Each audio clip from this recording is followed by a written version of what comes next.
How to make your own Q&A on TikTok. Hi everyone, welcome back.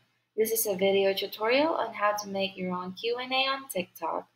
Let's get started by opening TikTok. And on your profile, you should see the Q&A option if it's activated just below your bio. And there are just a few requirements in order for us to activate it. The first one is you have to make sure that you have 10,000 followers and 100,000 views on the videos on your TikTok account from the past 30 days. Once you've met those requirements, you can simply just follow these steps in order for you to make your own Q&A on TikTok. First, tap on the three-line icon at the right top corner. Tap on Settings and Privacy. And on this page, just go to Account.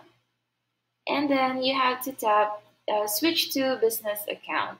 And then we have to go back and tap the three-line icon again.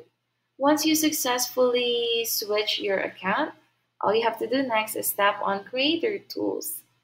On Creator Tools, once you've met the requirements I mentioned in the beginning of this video, you should see Q&A listed on the options below, and all you have to do is tap on that and turn it on. And after that, you can now simply go back to your profile and you should see Q&A just below your bio. And that's how easy it is to make your own Q&A on TikTok. If you found this video helpful, feel free to let us know in the comments below, like this video, and subscribe to our channel for more videos like this. Thank you for watching, and I'll see you next time.